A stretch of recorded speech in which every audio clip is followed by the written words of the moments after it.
A new report from the New York Times reveals details about Donald Trump's pardon of a man convicted of tax fraud just 1 month after his mother attended a major fundraiser for the president.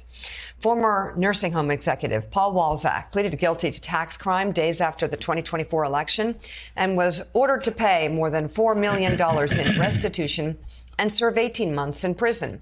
The Times reports a pardon application submitted around the time of Trump's inauguration cited Walzak's mother and her support for Trump, claiming her political activity motivated the prosecution against him. Trump eventually granted that pardon. Yeah, he was sentenced just 12 days before the pardon came down, and he was sentenced to 18 months in prison and to pay this $4.4 million in restitution. And we should stress here, he had pleaded guilty. This wasn't like a contested thing. He pleaded guilty to 2 counts of taking tax, basically payroll tax fraud. He had taken the taxes, the federal withholding taxes, out of the paychecks of his employees at these nursing homes, and then $10 million worth. And then instead of giving them to the IRS to be used for their Social Security, Medicare, etc. later, he spent at least part of that money on his own enrichment. He bought a $2 million yacht. He made purchases at Cartier, Bergdorf Goodman, Saks, did a bunch of traveling. And he was aware of this and worked with the IRS for a number of years before he was criminally charged. Let's talk about his mother's role in this,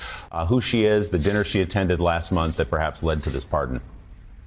Yeah, she'd been a stalwart fundraiser in South Florida for Republican campaigns and party committees going back to the George W. Bush administration. But it's notable that her strength was really as a fundraiser, that is, bringing in checks from other people, including at fundraisers that she hosted at this lavish home that she had in Jupiter, Florida.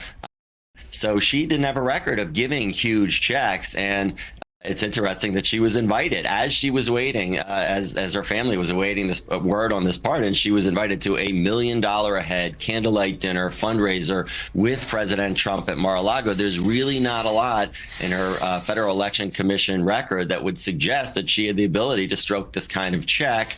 But it was certainly during a period when she and her son and her family wanted something from President Trump. And it's hard to ignore that timing, that she receives this invitation to $1 million fundraiser while they're awaiting the pardon, and while the son is facing the prospect of 18 months in prison and $4.4 million in restitution.